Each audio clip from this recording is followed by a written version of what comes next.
Welcome to Tripping Over Love, where we talk all about breakdowns, breakups, and breakthroughs. I'm Courtney Corona with Keith Miller. I didn't tell you my toaster caught fire this morning, and I was running out the back door. Shit. And the alarm was set for the night that I didn't shut off. So the toaster's like burning smoke, and I'm like running out the door with the toaster like this. Wait, it's on fire, and you Well, like it was smoking. Like Oh. It shouldn't have been smoking. No, in a the house. toaster should not be smoking in the house. I'm like, I can get this So outside. you carried it out like a baby? Right, like a baby. I took that toaster outside, and then sure enough, that alarm went off, and I had to run back in with the toaster, and I'm out doing the alarm, and like. Hold on. You took the smoking toaster back inside to get the alarm off? Well, this is the thing. Like, my daughter was sleeping. She didn't have to go to school this morning, and so. So you're trying to let her sleep? Shit! Like, yeah, like the alarm's going off. Like, shut the alarm off. Put the fire out. And then we have a podcast where we talked about the patriarchy. We did. So you had a then we went straight into a smoking conversation. Smoking conversation. It was a great conversation with Cindy DiTiberio. She's the author of a Substack called The Motherlode, Lode, and she talks about the patriarchy. She is a burn it down, right? She's a burn it down. Burn the patriarchy I think that's fair to down, say. Like Barbie Ken, burn the Ken patriarchy down, right? I think that's fair to say. She talks about divorce, about MDMA, and how that impacted her divorce. But also, the other thing I wanted to ask you is, you said at the beginning that you were nervous about this. Mm. Do you want to talk a little bit about that? Yeah, I guess I didn't. I mentioned it to her, and then I realized, like, that's just one way to like make your guest nervous, is to say that you're nervous. Like, by the way, I'm very nervous about this. I'm so nervous about talking to you, because she doesn't know me and like put that in context. So sorry, Cindy. I think that was fine. Fine. You were just being honest. I want to dig into that a little bit if you're cool with that. I'm never nervous, as you know, like about talking to any guests that I've ever talked to. And some of her writing is, so she's talking about men, and some of her writing is very critical of not just men, but like just the way we operate in society of marriage as well. Oh yeah. And now I'm critical of marriage. So like in the end, you'll hear Cindy and I have a ton of things in common, and I love her. So nothing to be nervous about. Way to spoil it. I'm kidding. It was a great conversation. I mean, you never know when you're reading someone's writing how multidimensional they are. You think you get a big download by reading all the things she's writing. Like she even mentioned, like she doesn't mention it to people she's dating because that gives them too much information before she's ready to give them that. It's very intimate, her writing. So you do get to know a person a lot. But yeah, I mean, I guess in some ways the nervousness was like, because I really wanted to hear from all the different parts of her. And she did. She certainly spoke for more than I think I could comprehend just by reading.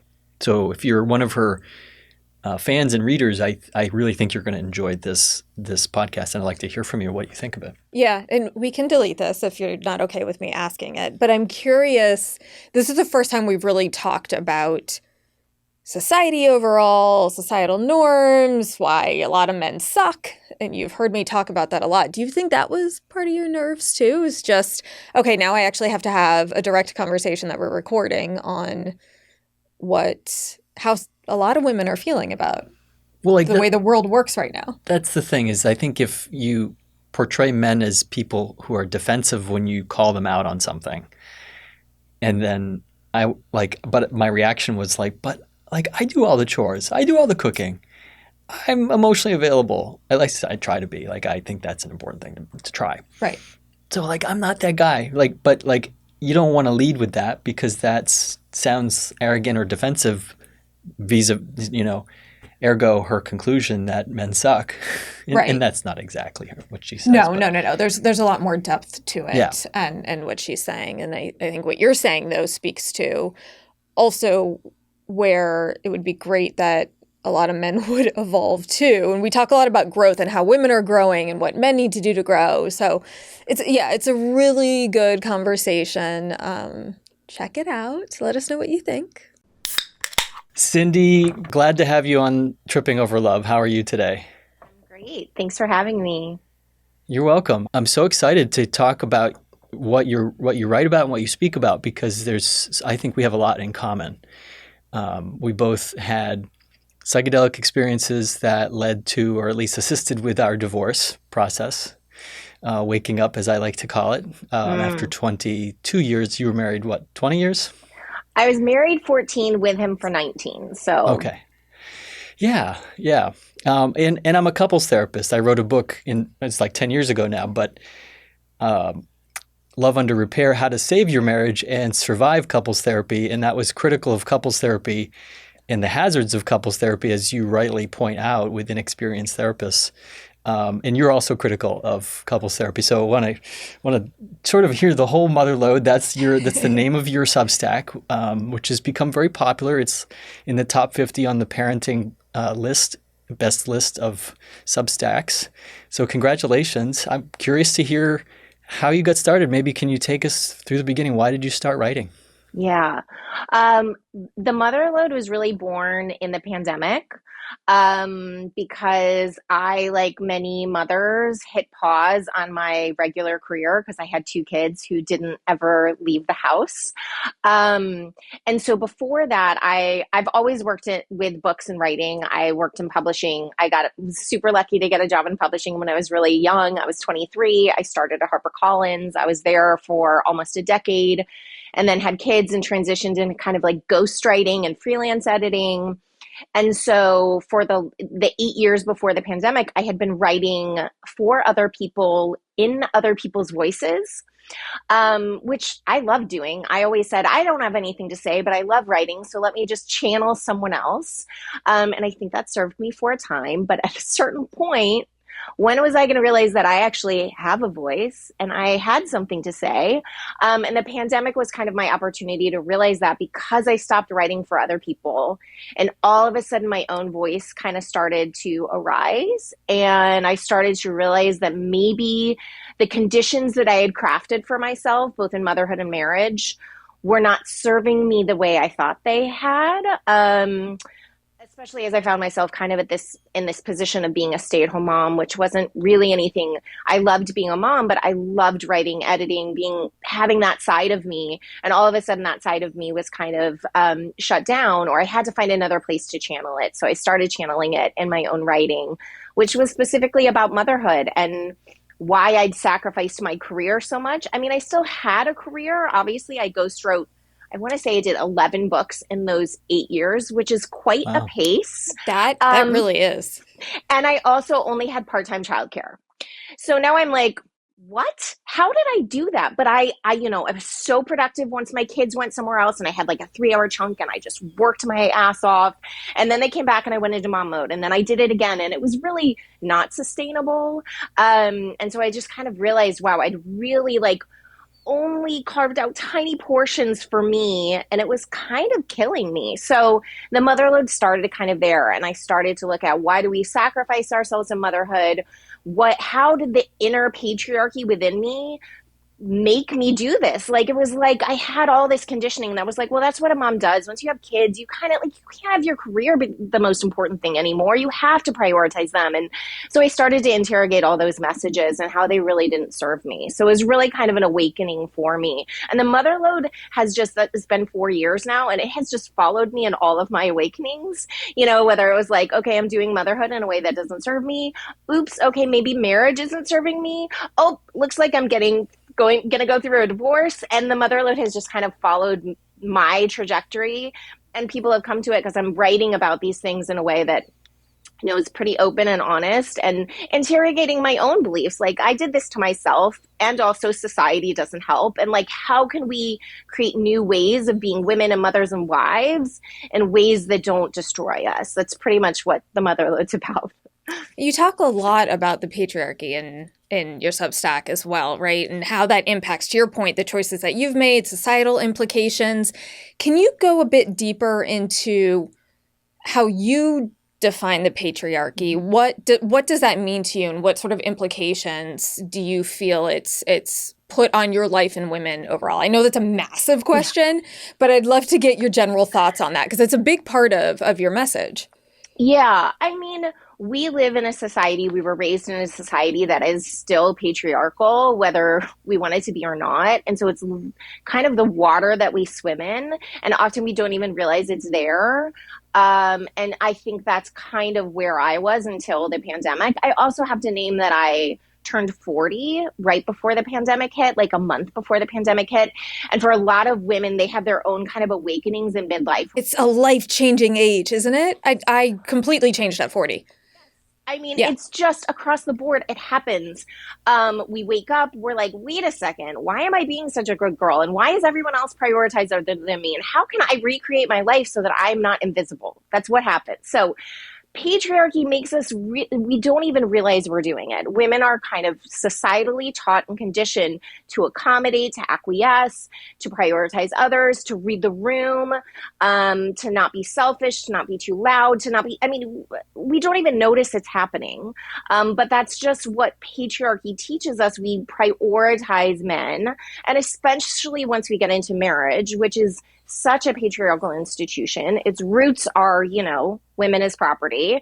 And I think it's really hard to overcome the origins of marriage, which is so patriarchal. And I think the roles of husband and wife are just so loaded with these expectations that, like, husband goes out and provides financially, the wife stays home and tends the family. And that is how it worked for a time. And now we've reached this point where that's not happening anymore, but nobody can figure out how to make marriage work in a way that isn't just so gendered. I think, at least for heterosexual marriage, it's super, super weighed down by the past and what a wife used to be and what a husband used to be. So, I mean, I think patriarchy comes also from Christianity and, the male as the priority, and women just kind of serve and are submissive. We don't even do this consciously. It's so often it's unconscious, like that we kind of try and accommodate, or we try and make room for, or we make ourselves smaller as women. It's just, so we have to fight against it. I think until we have a society that is not so patriarchal,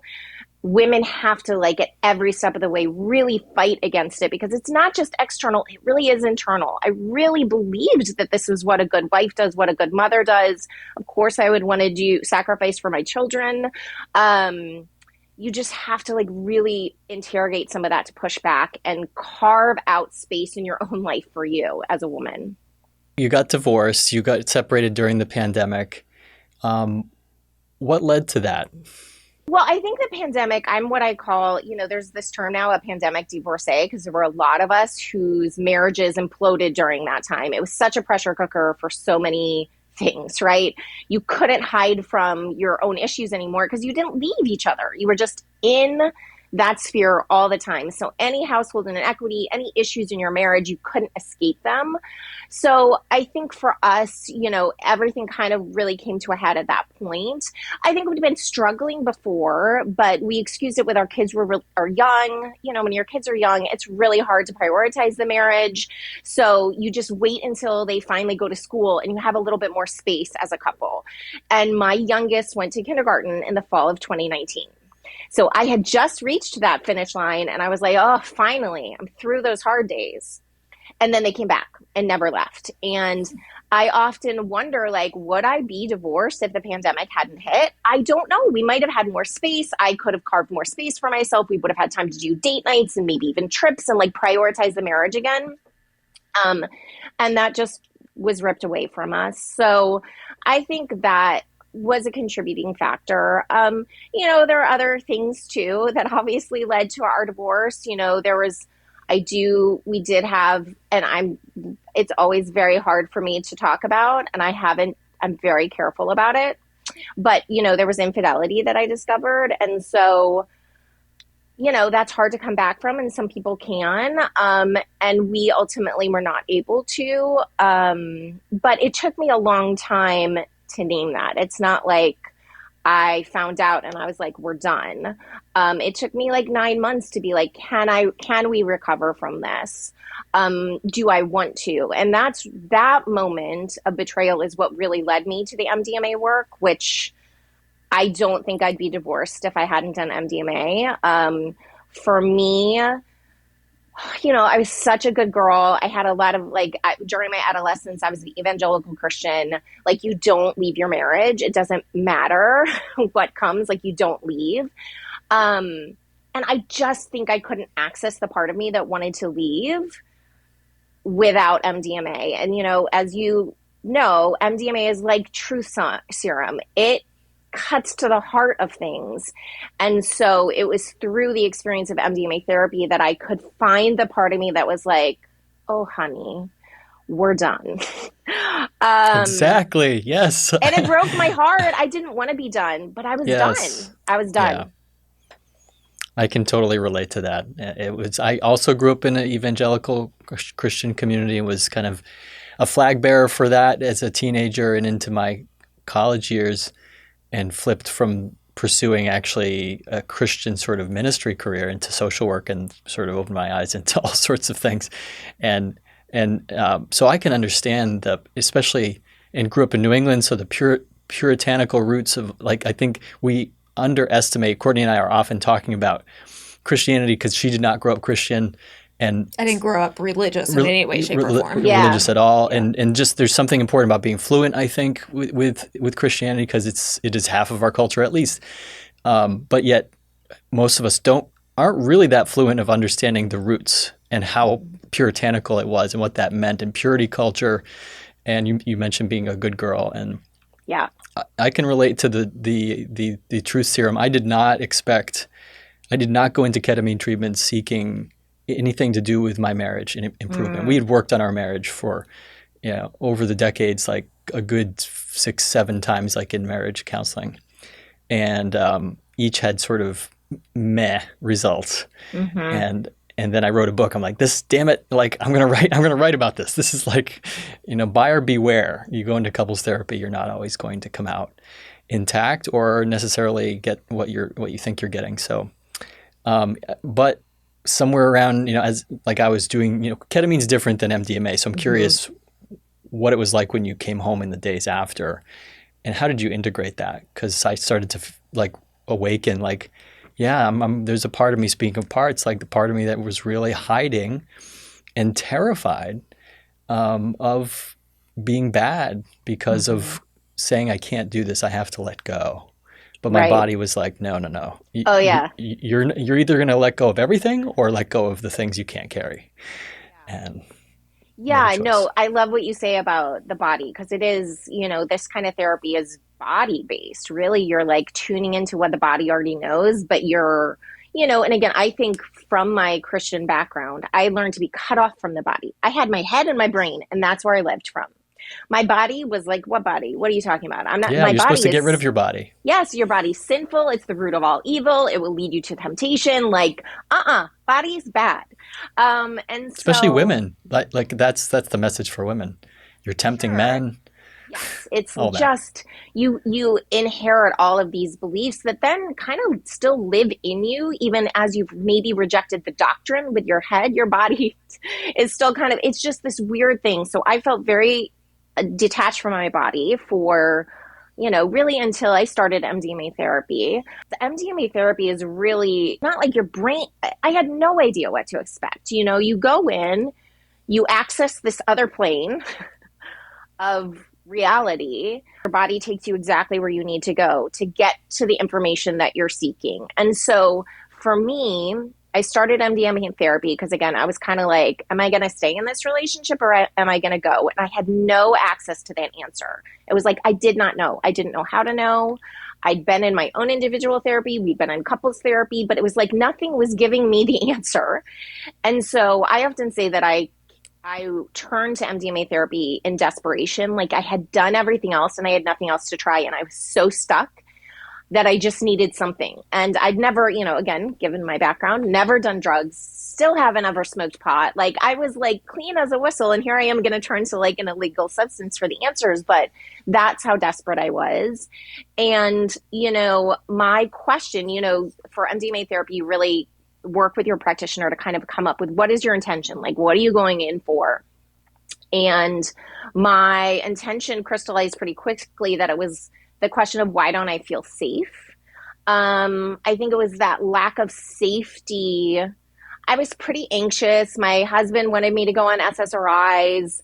I wasn't really sure I wanted to or needed to, but I understood that there was a part of me that was anxious and a little blocked, from him, from myself. And so that's really what I went into the MDMA for. And, once you open that door, yeah, it's all right there waiting for you. Maybe not for everyone, but I'd done so much work ahead of time that it was Yes. like Yeah. just right there. It was just like ready to I show think that's itself to key. me. I think Yeah. that's really key. Some people do kind of come out of it a little like what happened, I'm not so sure. It's not clear. But I think people like you and me who have done a lot of therapy, it's sort of like you finally You start connecting the dots. Sorry to interrupt you, but the story starts to make sense.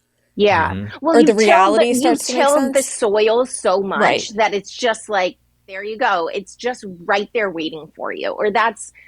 I would say that even though like my journeys, my practitioner required that I do 3 because she was like, you don't want to force it all to have to come too quickly. Like it unfolds. And that really did happen for me. It was like the first one, I got this little nugget. The second one, I got this little nugget. By the third, I really had a full picture of what I'd been hiding from all my life. And so that's what's so interesting is the medicine really does unfold in a way that you can handle it. Not always, but my experience is that it just gave me what I needed when I needed. Was it what I wanted when I wanted it? No, but it was what I needed and in the pacing that I needed it. So, yeah, and MDMA also like that my practitioner requires 6 weeks between journeys because it continues after that 1-day session. It really, in your dreams, just as you're walking, it just deepens and fleshes out. It's like you get a fuzzy picture sometimes, and it just keeps coming more and more into focus as the weeks go on. It's really, you can't even make up the magic of MDMA, in my opinion, though it's just miraculous to me.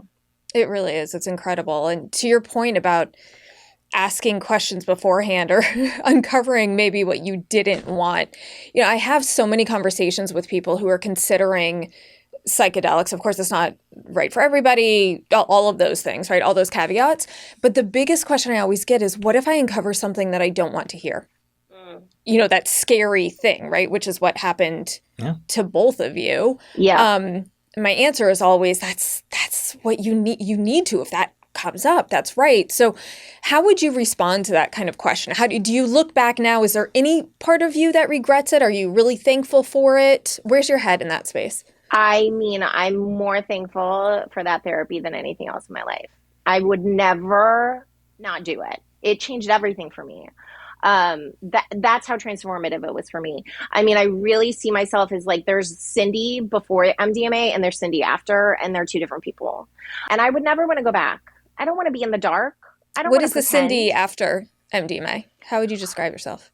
I'm not hiding anymore. So again, for me, there was trauma that I was hiding from. Trauma I completely blocked. I don't think this is uncommon. That we go through something in our childhood or adolescence that is intolerable, and so we just hide it away and forget it happened. That's so weird when you're like, wait, what? And yet I was like, wait, what? And also, oh, that makes so much sense. Mm-hmm. So, oh, that explains everything. That was how it felt. Was like, finally, I could inhabit my life fully. Instead of being blocked from this part that I couldn't handle, who was totally exiled. And then no wonder I couldn't be connected to my husband. I couldn't be connected to myself. I was completely, there were parts, I was detached from myself. And that's the biggest tragedy, I think, of when we cope with trauma in this way, is that we lose access to ourselves. So on the other side of MDMA, I could come home to myself. I could get to know myself. I could reintegrate myself and be who I've always been. But I had, to cope, you go down a different path and you end up somewhere that it's not you. So it was like a homecoming in so many ways. Mm. What led to your writing one of your most popular posts, Sex is Not a Duty? That's a great question. I was at that point really interrogating what it means to be a wife. This was, in the wake of Me Too, and we're learning about consent, and we're reorienting like what men are entitled to. And what felt so strange is that consent is this concept out in the world, but when you get into marriages, it's a little tricky. Like, do I owe someone access to my body? What is the wifely duty? What did I say when I spoke those vows? What if I no longer want to engage in that way, or at least for a time? I talk about the concept of like a sex sabbatical, especially once you have children, once you give birth. That 6-week marker, I mean, for some people maybe, but for most women, there is no way they want to resume those duties upon 6 weeks when you have an infant and your breasts are leaking and you're still bleeding down there. It's asinine. And so I started to kind of interrogate kind of like that expectation that women will get back to that after childbirth. And then it was extended to be like, well, what if they don't want to be having sex at that time? Like, are you allowed to take it off the table? So I have a friend who's written a book, Touched Out, Amanda Monty, and she really writes a lot about that kind of stuff. And so we had a conversation about it. There was also, I want to say, I forget what podcast it was. It was a podcast, I want to say it was Romper, but I don't think it was. There was a podcast where someone kind of called in about this issue of like, I want to stop having sex for a time. Am I allowed to? And then the response is, seeing the podcasters try and answer that in a way, and everybody's fumbling over it. So I think, it's a really big question when you commit to someone. Are you committed to always continuing a sexual relationship? And what happens when you don't want that? Are you allowed to say no or change the terms? And if you can't, what does that feel like to have to loan your body out for someone else's consumption? And what does that take from you? So those are all the things I was thinking about in my own life, and then talking with other writers about, and then, it evidently struck a nerve. Honestly, I think a lot of people, that it's read by a lot of people who hate that I said sex is not your duty. I actually think it got popular because of misogynists who are like, what are you talking about? It is your duty. Does it kill you? How hard is it to submit to sex you don't really want? All of that. Wowza. It's so weird. Like, if there's guys out there who don't understand that a woman who how good sex can be with a woman who really wants to, and because you've engaged and her desire is there and you're not making her do anything, that the difference is unbelievable. Well, I even think, what's interesting is Amanda has also now gone through a divorce. And there's a lot of women writing about the fact that after their divorce, they discover they actually like sex in a way they never did in their marriages. And so the question is is marriage just not conducive to desire for women? That's right? Esther Perel, right? Mating in Captivity. Yes. She has such good content on that. Because it's so, there's no mystery. There's no room for the erotic. It just kills it. So it's like, here we've set up, well, this is how it's going to work. You're going to have sex with this one person for the rest of your life, but it actually kills desire, at least for women, maybe not always for men, but for women, it kills it. So then they think they're not sexual, and they go through their lives without, really experiencing the kind of pleasure they're entitled to and maybe want. Then they leave their marriages and they discover a whole side of themselves. It's just a question for me. This is one of the many reasons that I just question marriage as the institution that we, design our romantic lives around. I'm like, should we? Are we sure that's what we should be doing? Yeah, and as you were talking to us, and if you flip it, if a man decides he doesn't want to have sex in a marriage. I mean, I've heard that story. I'm just going to say, you probably have. That's just as sort of grievous for the woman, from what I've heard. Yes, but I'm curious is it common for them to have the guilt, these levels of questions, and for this to be an existential question for men as much as it is for women, for the men who are where those situations are reversed. And I kind of doubt it a little bit. Right, because again, the conditioning, and you as a man can be the answer, but the conditioning for men is that they're entitled to kind of agency and choice in a way that I don't think women are conditioned to feel like they have that choice to deny it or say no. It's just we're socialized so differently that I bet their experience is different. And it's not always the women. I mean, I have this, I did this kind of, so part of the Motherlode is the divorce diaries where I have anonymous women talk about their divorces. And then I opened it up to the marriage diaries and had women and men anonymously answer questions about their marriage. And it's not just the men, there's the other side too, where it's mixed matched desire can happen no matter the gender. And it's, I think, painful no matter whether you're a man or a woman to all of a sudden have your partner not desire sex the way you do. It's always painful no matter what your gender is. Yeah. Yeah, I wonder what you think about, I had a guest on my other podcast, and we're trying to get her or one of her colleagues to come on and talk because she was so fantastic. Dr. Rachel Rubin, she's a women's sexual health urologist in the DC area, and she's a rock star. She's got a great Instagram social media presence, just educating educating gynecologists about things you would think gynecologists should know about women's anatomy. And she actually has a pretty one part of her platform is talking about how, and I was taken aback. I was like, whoa, I don't think I could ever say that as a man.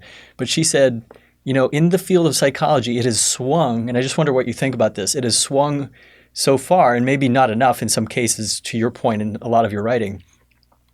It has swung to accommodate the idea that women are complex emotionally and need to be, if someone has low libido that is often not, you can't just give them Viagra for women. That's like, in psychology, there's sort of like, and I think in feminism, like that's a no-no, right? Like, like women are not men, But Rachel is like, wait a minute, that's not fair. Like sometimes it actually is chemical from a doctor's perspective. She's like, if your body isn't producing the chemicals that it normally does, then you're going to think and feel, and we know this about depression, like the whole world looks as though that's just the way it is. She's like, well, treat the testosterone if there's a low testosterone or other treatments. And she's like, yeah, that's like the first line. The New York Times Magazine just had a piece on women who take testosterone and how even though there are side effects that aren't great for them, like loss of hair and other things, once they experience their life on testosterone and their energy and their sex drive, they're like, I would never go back. Never going to go back. This is amazing. So I do think there are sometimes, yes, it's hormonal. With less testosterone, we're just not wired to want it the way that men are. But I also think, now that I've left my marriage, and I was single for 2 whole years. I left my marriage. I did not even think about dating for 2 whole years. It was I had a lot of healing to do. I did not want to think about another person other than me and my kids. I was so happy to just be on my own and not managing another relationship. I've since started dating, and, I am shocked by the level of desire I have. It's like, oh, hello. Well, this is lovely. Yeah. It's so fun to be like, oh, I do want, again, the conditions of that relationship and, marriage did not allow that side of me to come out. And there are a million other reasons for that. Because some of my trauma was sexual and I didn't realize. So that sex was actually a trigger for me, but I didn't know. I had no idea. And so I, of course, now look back on myself with so much more compassion. Well, of course you didn't want it because guess what? It was triggering you and it felt intolerable. Now that I'm on the other side, I'm so glad to be able to be like, well, who am I as a sexual being? What do I desire? And it's also cyclical. I notice my cycle now more like, oh, I must be ovulating because I'm ready to go on a lot of dates. Or like when I'm done, it's like, oh, why did I set all these dates? It really does happen. It's like so interesting to notice it. So I think it's both. It can be hormonal, but it's also just the conditions of your life and also how in touch you are with yourself. And I think in motherhood and wifedom, we can just lose touch with ourselves. So then we can't access our desire. It's just gone with all our other wants and needs, Do you think marriage is dead? Is there any hope or any chance? I mean, when I went through my divorce, my kids, my son at the time was a junior in high school. My daughter was a freshman. Now, and we lived together for as long as we could, actually. So very amicable. We got along very well. and I write about that in my Substack and just like how that worked for us. But I've, had frank conversations with my kids about dating, like how radically different I would want them to have a more holistic understanding of monogamy and also non-monogamy. Like I was taught that monogamy as fast as possible is the answer to your sexual frustration. Right. That is not the answer to your sexual frustration. And that's a motherlode of, speaking of motherlode. Of some problems. Yeah. It's a lot of pressure. So I've just tried to encourage my kids to be open to different styles of relationships and find the contract that works for them, as Molly Rodden Winter, one of our guests who wrote Open, Memoir of an Open Marriage, said. Yeah, I think I'm similar to you in terms of I really am working towards raising my kids to just have a very broad range of what's available to them for a successful life, whether it's marriage and partnership, whether it's non-monogamy, whether it's being like, no, romantic relationships aren't a priority for me. I think it's really good to just expand what is quote unquote normal and successful instead of the one picture that we get. I struggle with the idea of marriage as someone who left her marriage. Obviously there are benefits to it. It's just so damn hard to extract yourself, and the way the divorce ecosystem is, it's so exploitative. It's so expensive. Obviously people are like, well, it's not that hard. You can apply to get divorced online. Well, yeah, you have to have a willing participant who's willing to do that. You have to be very amicable, I guess I would say, to not battle it out in the divorce courts or even in mediation, Very true. So it's just a problematic setup. And again, I also think, I just don't think that most of us are conditioned to be, it's not even conditioning. It's like you just have to get really lucky, I think, to have a marriage that lasts and is happy. I think a lot of marriages last and they're not happy, but no one can really muster the energy to leave. Nobody wants to admit it. Nobody wants to admit it. And so you just are housemates or roommates, and, there's a lot of bickering and it's not great, but, who wants to go through the trouble of leaving? I think, I joke that I think like maybe 2% of marriages end up being, you choose the right person, you grow together, you have the same sex drive, you're able to have equitable division of labor in the home, or at least a split that feels okay to you both. Like there's so much that has to happen for it to succeed that I just think, I would love to see us just rethinking the blueprint, whether that means more communal living and maybe, I get it with kids, you want to raise them in the same home, but I don't know. I just think it's time for a reimagining of the blueprints of our lives. As you're talking, actually, as you both are talking, the thing I keep going back to is the importance of communication and knowing. I know this is a simplistic perspective, and so I was married in my 20s and then dated for a good 20 years before Keith and I met. So communication is obviously a very simple thing to say you want. Mm-hmm. But how much do you think all of this can be solved by finding a partner that, and again, it takes time, I recognize all of that, where you can actually talk about all of these things? And you can, because you're going to grow and change. So, Keith and I could get married tomorrow. Our sex drives could be amazing. And then a year down the road, something may happen. And how do we negotiate that? And what does that look like now? Do you think there's the possibility to make changes within a marriage or within sort of the person that you decide that you want to spend your life with through communication? Or does that really seem too simple? I think it's a question of, I think communication is part of it. What I saw in my own marriage was that it wasn't just communication. It was like, are we each willing to do our own work? So yes. I think obviously you get brought into, or my perspective is, you attract the relationships that are going to put you right up against that wound that you haven't healed. And it's just going to like trigger you until you're ready to look at it. And then you look at that wound and you heal yourself. But, the other person has their own stuff too. So I look back and I totally see why I chose my husband. I see why he chose me. there was a point when we could have both chosen to like do our own work and maybe stay together. I felt like, and again, he would hate that I'm saying this because he's not on this podcast and can't share his perspective, but I would say I owned my part and wanted him to own his. And I felt like in our marriage, it was all about me changing. Like if I could just this, if I could just that, if I could just this. And I think I got tired of being the only one required to do the deep work. And if he'd been willing to be like, okay, here's what I bring, here's what I brought to the table, here's how I was unavailable. Ooh, here's some stuff from my childhood I really don't want to look at, but I guess I will, because in order to us evolve to the next stage of what this relationship can be, I have to do my own work. That didn't happen for us. So I think it's about whether the couple can kind of have those conversations, look at what's really going on behind the issue, because there's the issue and then there's the real issue, right? And are they willing to get into that muck and take accountability of their part for it? And if one person's not able to, I mean, I was just like, I'm done then. Like, we're both. It takes two to tango here.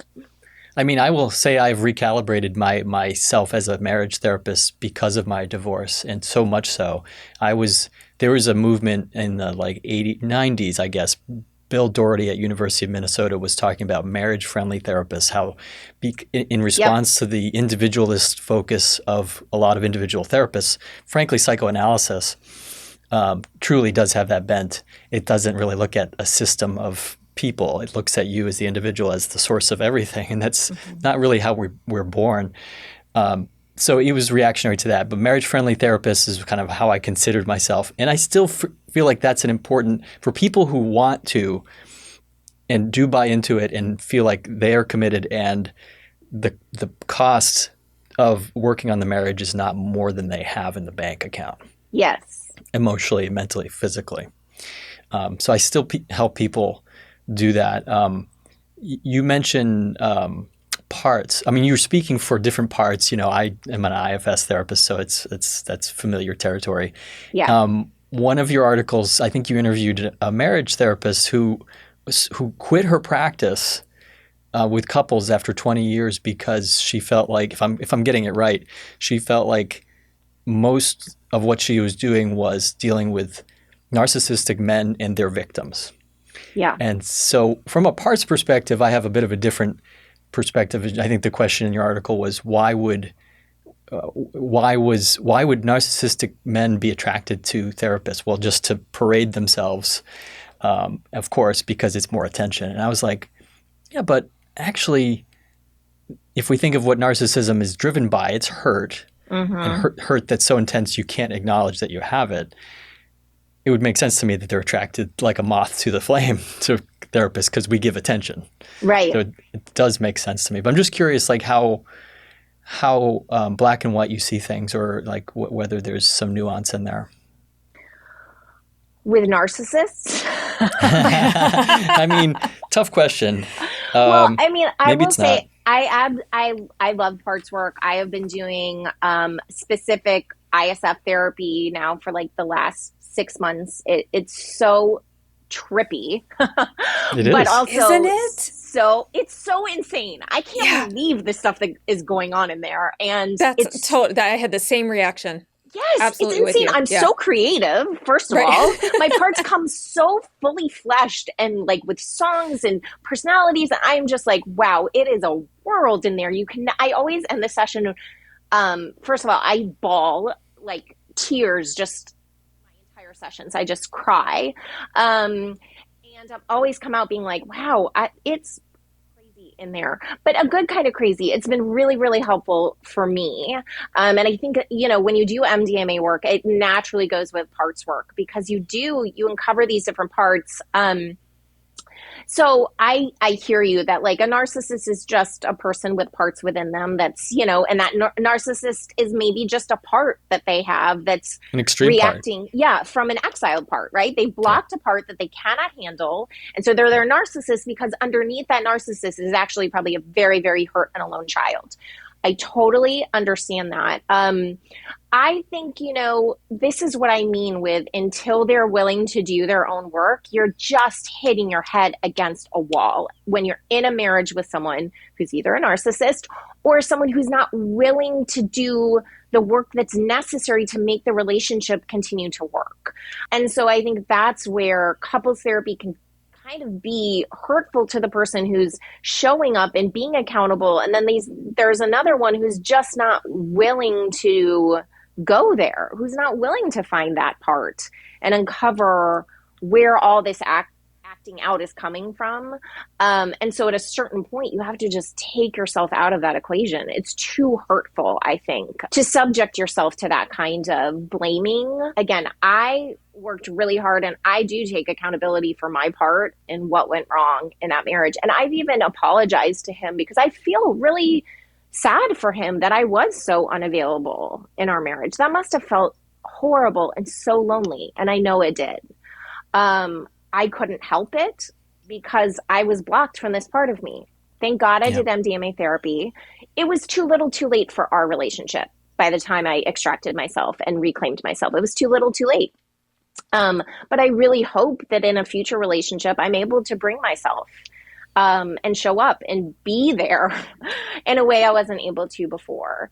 But again, I don't feel like he was able to bring his own part of like, well, this is why I was unfaithful. It was my fault. Totally get it. It makes a ton of sense. I think if you don't have the power in the relationship for whatever reason, maybe it's because you have kids and you're sacrificing something because of that. So you don't have the leverage to actually do something with somebody who's blocked, like you said, and blended with or taken over by parts of them that are selfish, basically. Yeah.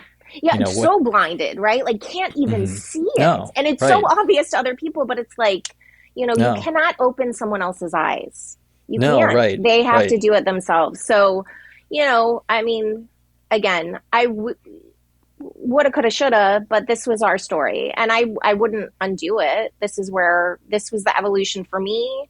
I meant for, I think, hopefully a better, different relationship at some point. I do think, for me, even though I don't think I'll get married again, I know I have this is an area of growth for me, is like, would I be able to show up in a relationship and not to trust, right? To trust and not wall off and use all my defense mechanisms. Like that is my next evolution. I really believe whenever the universe decides to send me someone worth doing that with, because it's going to take someone special to feel like it's worth it. Because it's tough, right? Like our hearts are tender. It is tough. Courtney and I have been lucky to find each other after our divorces, and we talk about that a lot. You've said that you write to help women feel less alone. Mm-hmm. What's the response been from women? What have you learned from them? I mean, it's insane to me how similar our hearts are and how similar our paths are. It feels like what you're going through is so unique to you, but so many women reach out and being like, I could have written this post myself. Thank you for putting into words something I didn't even know how to, I think we're really, our hearts want the same things. We protect ourselves in the same ways. The evolution, as, Courtney, you were saying, oh my gosh, my 40s hit and what happened? That's so universal. And I think, for a long time, we were protective of our marriages and we were protective of our divorces, and we just weren't willing to go there. And I think women are starting to realize that by opening up and telling these stories, it does spur other people on. I mean, I hate to be the person who is like initiating divorces, but I can't tell you how many women who have said, your words helped me realize I'm ready to leave. And then a few months later, they're like, oh, I did it. I told him last night. And it's like to see, it's so hard to leave. But if you're trapped, I just want women to feel free as soon as they can. And I get it. We all have our own trajectory, and you're only ready to leave when you're ready to leave. We will do everything, especially if we have kids. We will do everything we can to stay because we don't want to give up on that dream of a happy family. But eventually we realize that we have to save ourselves. some women are fine, stay longer, but we've got to save ourselves. If that relationship is killing us, like, get out now and come what may. But it takes a lot of courage. So if I can give women the courage to do the thing that they need to do to set themselves free a little bit sooner, that's what I'd love to do. You know what I think is we're at a really cool time right now. So I was joking, Cindy, with Keith on our way here. We were talking about some of your posts. And I could share so many text message chains that I have with women who are in their early 40s and have said very similar things. And like randomly I'll get a text like, okay, so when are we all going to move and just go live in a land, Yep. far away and not have to depend on anybody else? Particularly away from men. Like, Right. Yeah, no, specifically. A land that does not include men. And I was telling Keith, I was like, had I not met you, I'd probably be like much more in that. I'd be all for it. So I think you've really hit on something obviously that society is talking about a lot, but I also find it fascinating that we're in this moment too where women, we grew up in this space where you're supposed to have it all. You're supposed to work all the time. You're supposed to be home and doing all these things. You're supposed to be this wonderful wife. And the frustration with the checklist of things that you're supposed to be doing, even beyond marriage, but what you should be doing at work. Maybe you don't want to work. Maybe you want to, whatever it is. I think it's just this really interesting moment where like a lot of my friends now are saying, I don't care, honestly, if I get a promotion. I don't care if I want, so just societally overall, not living towards what those dreams are that were established for us versus what actually feels right. Yes. And 10 years ago, I would have never said, oh, I don't ever want a promotion, but I'm in the same boat. Yeah. So I get it I think a lot of us are just frustrated with the way things work now and the expectations that are put on us and we have no choice. Yeah. Well, I mean, we've checked all the boxes and then find ourselves like dying inside. Right. Like, oh my God, I'm exhausted. Taught, I can't do anything. Yes. And so it's like, well, what society told us was going to make us happy doesn't. So let me figure out what does make me happy and what do I want to pursue, because the thing, and again, I think there's such freedom you feel as a divorced woman because you've already failed at the thing that you're supposed to not fail at. So you've already been like, well, I messed up my storyline, and so you're just less afraid to fail at other things and you have more courage to just be like, I want to try something different. So no, I really do think there is, again, some of it is, frustration with men, frustration with marriage. So we turn to our girlfriends and yes, I have the same text thread as you do, where we're like, where are we going to set up our little, once the kids are all out of the house, where are we going to set up our little mommune, but not even be moms anymore? And some went no men. And I said, wait, but can we like have a sex hut somewhere where like the men can come and visit and then they leave? Because I'm not sure I'm ready to swear off them completely. Exactly. Yeah. So the truth comes out. Right? Listen, I'm just saying, I've tapped into my desire and I don't want to shut it down again. So, but yeah, we're like more willing to question what are the things I'm after. And so, yeah, I have a post called the New Metrics of Success where I did that. I was like, well, I'm going to just reorient what's a success anymore. And it's not about how much money is in the bank and did I go on a fancy vacation and are my kids getting into the, top schools? And it's little things like, did I stop and let my cat sit on my lap today and just enjoy how nice that felt? Did I play my favorite record and dance in the kitchen? Did I get outside and feel the sun on my skin and how glorious that feels? Again, we kind of like blast right past so many moments of pleasure and joy in our pursuit of, promotion, more money, another thing off our checklist. And then at the end of the day, we didn't do anything that actually is like the juice of life. So I'm just trying to be like, at any moment, I can have a moment of pleasure and satisfaction and happiness. And am I taking enough time to do that away from my desk so that it's a good day, But it's not productive. It's not capitalistic, right? Like we're not taught to pursue those things, but those are the things that get you in your body and really feeling that sense of like contentment and peace and joy. That's what I want to be chasing, not accolades and $1 million. Yeah, absolutely. I'll take the accolades and $1 million. Yeah, but... right. I wouldn't say no to it either. Speaking of men, are you getting any positive feedback from men other than me? I think you're great. You're amazing writer and really support what you're doing. But what are men saying? Most of my readership is not men, but there have been a couple. There are definitely some men, especially on Substack. There are men who are trying to kind of have these conversations about like, ooh, wow, we really were failed in our socialization. How can we reorient our lives and learn to be, more emotionally available? So I think there's a percentage of men who are very interested in these conversations. I don't know how big that is, I mean, but hopefully they'll start to wake up, because I do think there's this surge of women who are just going to be done with men, especially as partners, if they don't kind of evolve to be what we need, which means emotionally available, and also making sure they have outlets outside of their romantic relationship for emotional support and fun and camaraderie. I really think the loneliness epidemic is because men have been, they're so focused on just their romantic relationship and their work, and they're not actually cultivating the kinds of friendships that, Courtney and I they're are not, they're not good friends to each other. No, they're not going to head to the mountains and create a community, because they don't actually have those kind of relationships. And again, I have a male friend who's divorced, and I was sitting and talking with my best friend with him, and I was like, I tell her everything. Like, we talk about this, and he's like, I do not have one friend that I talk about any of this stuff with. And I was just like, this is so sad. Who's helping you with your dating profile? Like, who's helping you vet? Like, who do you text? It's really strange. Such a loss for them. It's eerie. Yeah. I live in that world, and I understand that world, and the world of a lot of men is one that is very isolated and lonely. Superficial.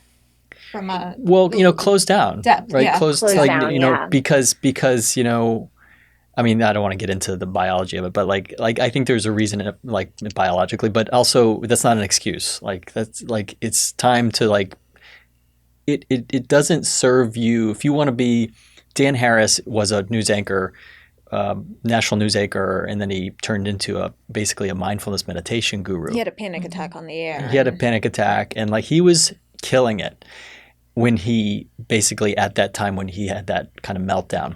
Mm-hmm. And he talks about like going inside and turning towards himself, because he had to deal with a drug problem and, depression probably, was the best thing he ever did. It was the best thing he ever did, and it didn't make him lose his edge. I think a lot of men are afraid it's somehow going to make you lose your edge, or competition's important to a man. Comparison, it's like, that doesn't go away. It just makes you're able to sleep at night. Yeah. Cindy, I want to go back to something you said that I think is an interesting messaging point. Sometimes I cringe a little bit when we talk about the patriarchy and we talk about things, and just generally speaking, men suck, men are this, men are that. I agree. Keith knows this. Like, I've had one bad relationship after the next. Like, I could go on and on about why many men suck. But what you just said about some men have responded, I think is really fascinating, where they're looking at it as society has failed them as well. And I think that's an important way to look at this, because it's not individual men. You are just a horrible person. You're terrible, all these things. It's no, society in general. You've been raised this way. You haven't learned how to do it. So collectively, we women need to learn how to step out on our own, because this is what society did to us.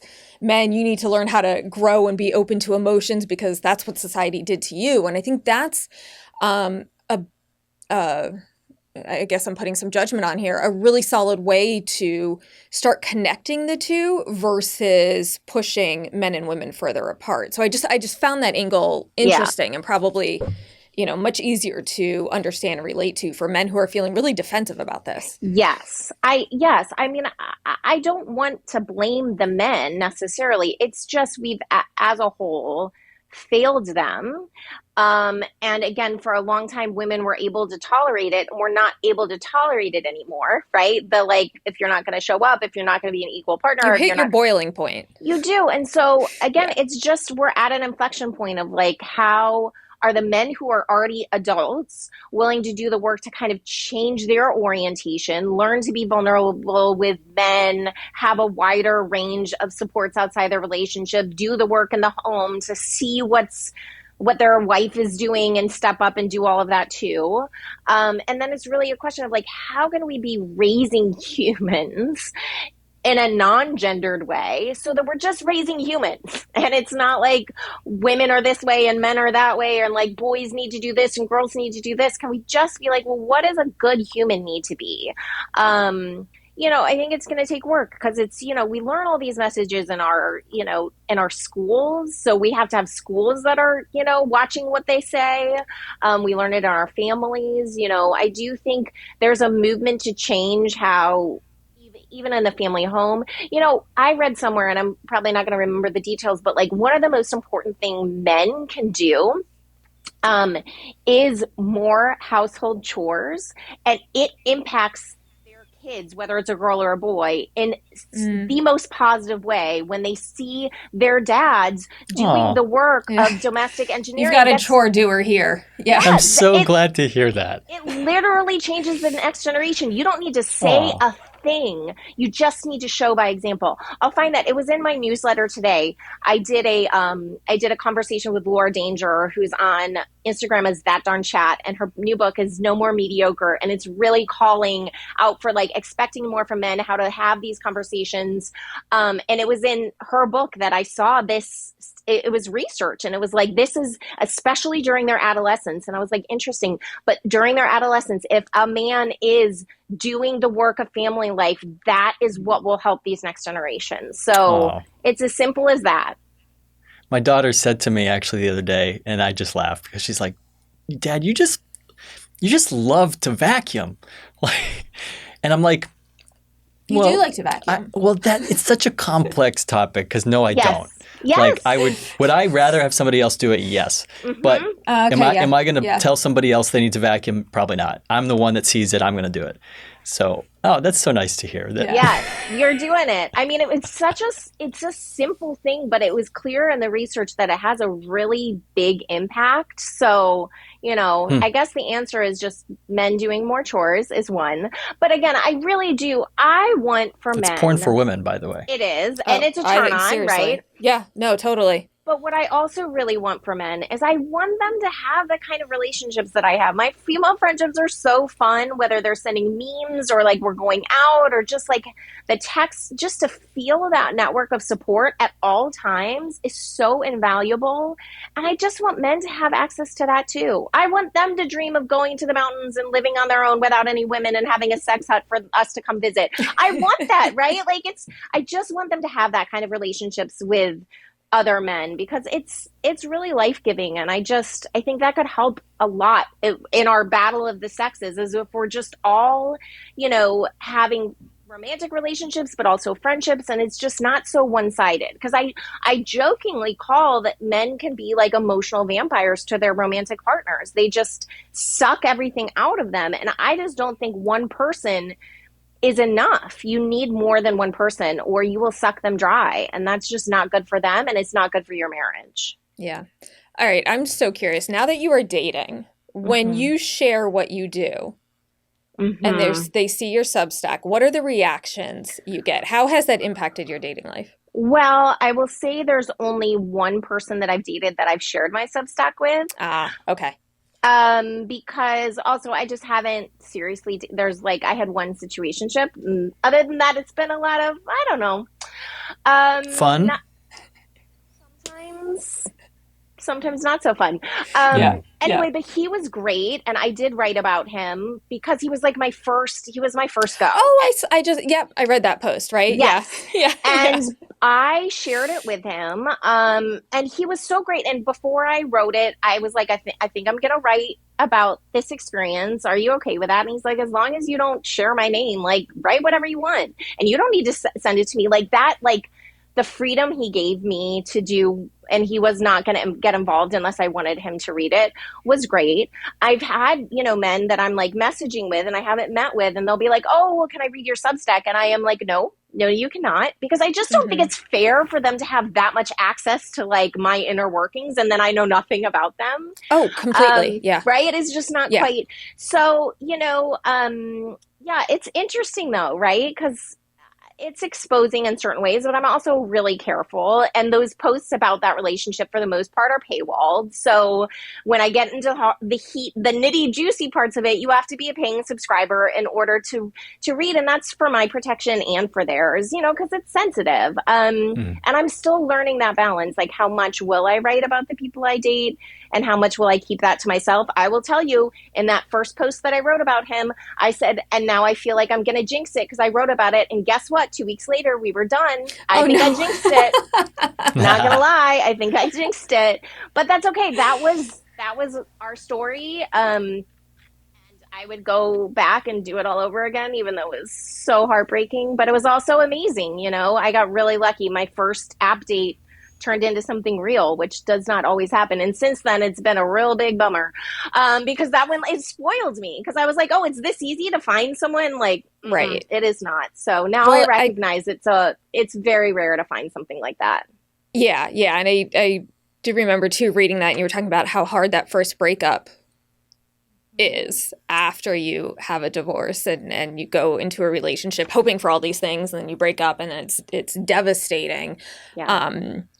Yeah, it's just something Keith and I have talked about a lot, because having gone through, I don't know how many breakups at this point in my life, I feel for people who are just getting into it, who got married young and now have to start evolving and getting used to rejection and what does that look like, or questioning things and what's happening. So I imagine that's got to be just an interesting path to go on at this age. I feel like a baby deer, right? Because I was 23 when I met my husband. So I did not have much experience. And so, yeah, it's pretty brutal. And also I'm here for it. I missed that in my 20s. So yeah, break me open, wreck me. I'm ready for it, because it means you learn so much each time. Yeah, you do. And it means I could only have my heart broken because I opened it up. And that's the miracle. I'd never really probably opened my heart before. So the fact that I did it on this first go around, I think it's a miracle. And I'm proud of myself, even though,